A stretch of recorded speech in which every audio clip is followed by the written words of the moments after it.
Questo video è sponsorizzato da Card Raider. Clicca sul link che troverai nel testo di questo video e avrai diritto a un bonus di benvenuto di 2 euro spendibile sul loro marketplace.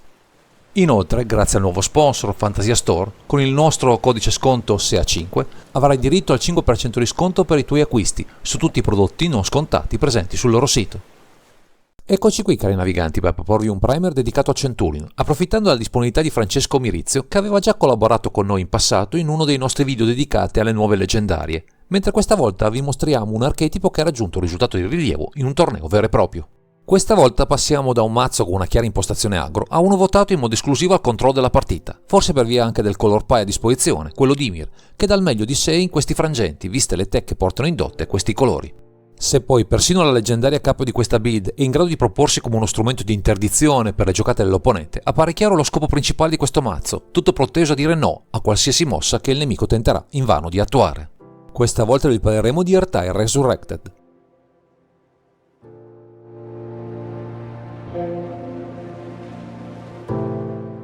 Siamo di fronte a una creatura assimilata dai Pirexiani e rinata nel set di Dominaria United, con una serie di potenti abilità e keyword che lo rendono un perfetto alleato nella zona di comando, se vogliamo interagire con l'avversario di turno. Ma andiamo con ordine descrivendo le sue caratteristiche. Con 4 mana, 2 generici, 1 blu e 1 nero, abbiamo un mago umano pirexiano con forza 3 costituzione 2, lampo e un'abilità divisa in 2 parti, che si preoccupano di interagire con le giocate dell'opponente. Nella sua abilità abbiamo, quando Ertai Resurrected entra nel campo di battaglia, scegli fino a 1, neutralizza una magia, un'abilità attivata o un'abilità innescata bersaglio, il suo controllore pesca una carta, oppure distrugge un'altra creatura o planeswalker bersaglio, il suo controllore pesca una carta. Ci troviamo di fronte, grazie anche alla keyword lampo, a un istantaneo modale con le gambe, capace sia di counterare una magia o un'abilità attivata o innescata, sia fungere da rimozione, sia di creatura che di planeswalker, coprendo così una buona fetta dalle minacce del nemico. A queste azioni corrisponde la possibilità dell'opponente di pescare, ma abbiamo diversi effetti che permettono di mitigare, o meglio ancora, dare a noi un vantaggio, da questa spiacevole evenienza. In poche parole, questo Ertai Resurrected ha tutte le carte in regola per farci odiare, con il suo carico di risposte incapsulato nel suo corpo, oltre a quelle che porterà con sé nell'arsenale del suo mazzo, da dove pescherà a piene mani mestizia a profusione.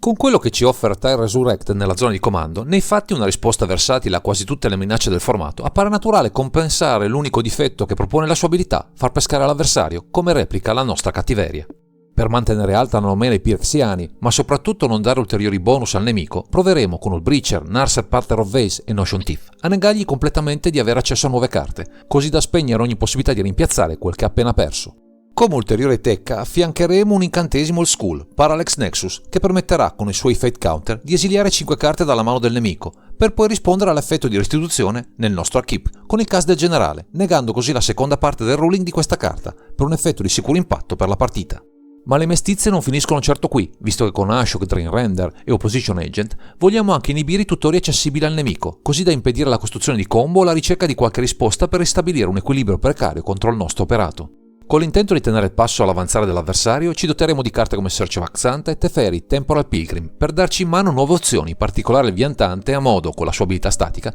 di arrivare in fretta anche alla Ultimate, in determinate condizioni. E per rigiocare qualcosa di finito nel cimitero, ci vengono in soccorso Arcane Proxy, Snapcaster Mage e Mystic Sanctuary, che sinergizzano al meglio con la mole di magie presenti tra le 99, accessibili nuovamente grazie a queste preziose carte. Per rallentare l'avversario o semplicemente rispondere a qualcosa di scomodo nell'immediato, useremo i bounce effect tipici del blu, Brother Borrower, Hullbreaker Horror, Subetli, Verser Shabro Savant e Otawara Soaring City, che possono risolvere a volte permanenti non facilmente arginabili con il nostro color pie. Per fare un minimo di presenza sul board useremo con profitto Sharp Typhoon, che grazie ai suoi token, facilmente producibili dalla pletora di magie che casteremo durante la partita, avremo modo di soverchiare l'avversario, che avrà ben poche speranze per contrastare la nostra avanzata. Come paranti estemporanei o abitanti utili a finire il nemico, avremo alcune terre animabili, Creeper Tar Pit e Olive Storm Giants, utili soprattutto per proteggere i nostri punti vita, visto che non avremo una presenza di creature di peso adatta a certi avversari. Ci doteremo anche di un tutore, Profane Tutor, una scelta estemporanea per trovare una risposta adeguata, o una chiusura d'effetto nel mare magnum delle 99, che potrebbe non fornirci il tempo, quel che ci serve per raddrizzare la partita. E visto che lanciare il generale può risultare decisivo, useremo con profitto 2 terre particolari, Cavern of Soul, onnipresente nel formato per proteggerlo dai counter avversari, e Retab the Laboratory, per riprenderlo in mano, salvandolo da morte certa e non solo, visto che potremo rigiocarlo in risposta con facilità. Analogamente anche Phyrexian Tower, con il suo effetto di sacrificio indirizzato sul comandante, ci può dar modo di ricastarlo, anche grazie al mana parzialmente recuperato, per avere di nuovo occasione di replicare con un counter o una rimozione, virtualmente dal nulla, a qualche minaccia inopportuna. Già, perché con questo Ertyle Resurrected siamo di fronte a un piccolo coltellino svizzero, per gli amanti della perfezione pirexiana e del controllo, che adoreranno poterlo castare ancora e ancora, spegnendo le velità di più di un avversario.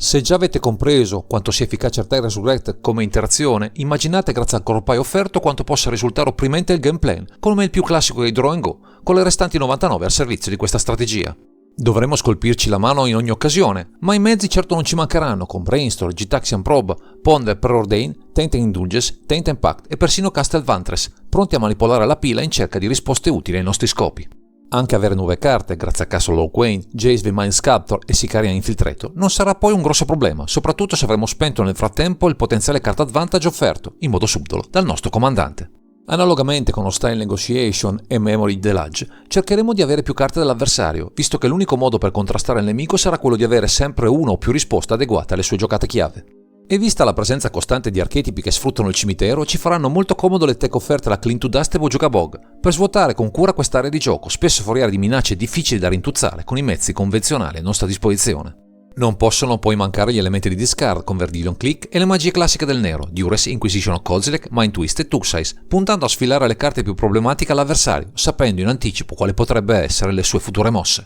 Avremo a disposizione anche delle rimozioni, con Blood Chip First, Cut Down, Dismember, Eliminate, Fatal Push e God of a Throat, ma non un numero esagerato rispetto alle build classiche, preferendo prevenire i problemi alla radice con repliche più flessibili. Sul fronte delle rimozioni globali invece ci affidiamo a due grandi classici del nero, Damnation e Toxic Delage, che come da tradizione ci permetteranno di tenere pulito il campo di gioco da abitanti molesti, che potrebbero inficiare l'andamento della partita. La parte del leone, per le nostre interazioni, la faranno i counter, con ben 14 di loro tra Daze, Force of Will, Mental Misstep, Spell Pierce e Tail's End, selezionando il meglio, per costo ed efficacia, tra le molte opzioni papabili presenti in questo formato. Tra le magie modali avremo un'ampia scelta di opzioni, con Archmage Charm, Cryptic Command, Drown Veloc, Erebos Intervention e Mixed Confluence, prediligendo la flessibilità all'azione singola, visto che amiamo stare in attesa di una giocata avversaria piuttosto che scoprire subito i nostri piani di conquista.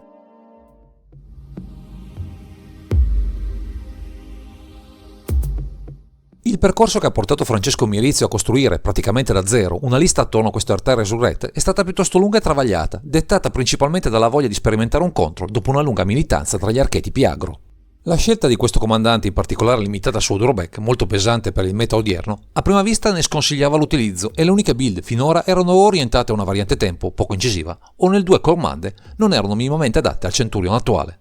Da qui l'idea di sfruttare da un lato il potenziale dei colori di Ymir sul fronte del control puro, dall'altra introdurre una serie di pali che inibissero l'effetto di draw all'avversario del generale, ribaltando lo svantaggio in un ulteriore elemento di value per noi. Da qui, dopo una lunga serie di affinamenti, si è giunti alla lista che vi stiamo presentando in questo video, che con a capo questo Ertyle Resurrected ha tutte le carte in regola per portare in auge i colori di Ymir e la potenza dei Phyrexiani.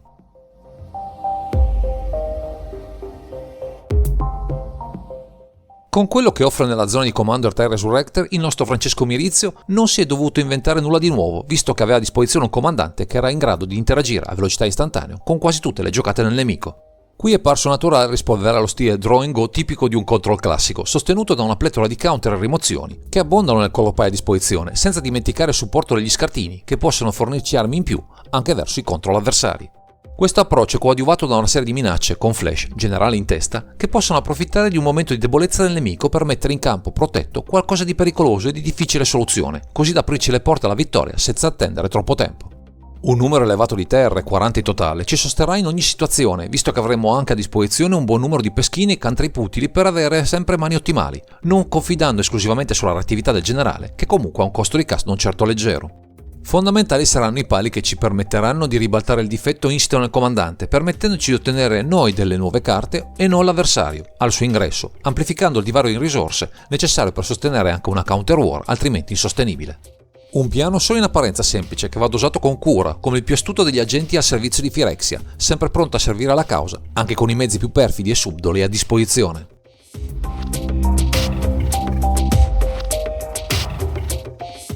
Grazie ai consigli del nostro The Builder proviamo ora a comprendere come questa lista basata su Hearthire Resurrect si posiziona nel meta 101 rispetto ai diversi archetipi che al momento bazzicano tra i tavoli da gioco. Verso il control deck potremo sfoderare una capacità di adattamento migliore, visto il concentrato di carte con flash, gli scartini e le interazioni presenti tra le 99, anche verso generali come TV, Seller o Secret, solitamente ostico da affrontare. Verso gli aggro deck, nonostante abbiamo a disposizione un'interazione con le gambe nella zona di comando, siamo sempre in difficoltà verso questi archetipi, a meno di mani ottimali, ricche di repliche a basso costo che possono frenare le sfuriate iniziali, prima dell'ingresso del nostro generale. Verso i tempo deck come Raffine, Scheming Seer sarà una partita complessa ma equilibrata, dove i nostri pali possono veramente fare la differenza visto che inibiscono il naturale effetto di card selection di questo comandante, riportando la barra al centro di questi matchup non certo banali. Verso i combo deck siamo in sicuro vantaggio vista la mole di interazione a nostra disposizione, sempre pronti a far saltare le loro giocate chiave, che troveranno sempre, a partire dalla zona di comando, una risposta adeguata da sfoderare al momento giusto. Verso i mid-range deck, come ad esempio Grist the Hunger Tide, siamo in buona posizione per schiacciare le loro minacce, con una certa facilità, dandoci modo di mantenere un vantaggio in risorse e risposte superiore alle loro giocate più problematiche.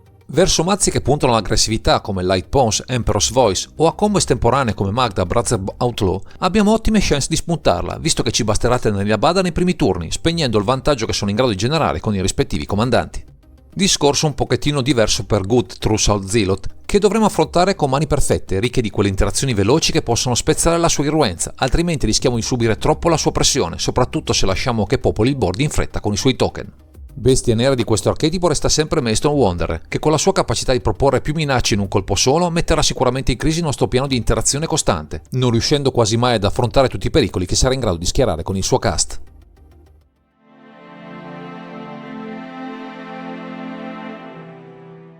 Con tutto il lavoro effettuato da Francesco Mirizzo attorno a questa lista basata su Hearthire Resurrected, sono stati effettuati diversi cambi e aggiustamenti e ad ogni set potrebbero capitare ulteriori correttivi in base all'arrivo di nuove carte utili al gameplay. Dopo una prima fase di test si è preferito tornare al più sicuro fatto Fiction sostituendo Style Negotiation, che alla fine non è risultato così agevole da lanciare, rischiando di punirci troppo con il costo di punti vita indotto dalla sua abilità, così da far tornare sui suoi passi il nostro deck builder. Per adattarsi meglio a un meta aggro si è preferito Languish Adversary Chamber Servant, alla fine meno incisivo del previsto, preferendo a lui una risposta globale più adatta a board affollati che si faticano sempre a gestire con il nostro color pie. Tra le nuove carte potrebbero finire tra le 99 Shepherd's Edit e Minor Misstep, andando a sostituire con certezza Arcane Proxy, mentre ancora in forza la sostituzione di Titan Induces, che alla fine non è risultata mai una carta orribile, viste le finalità draw and go di questa build.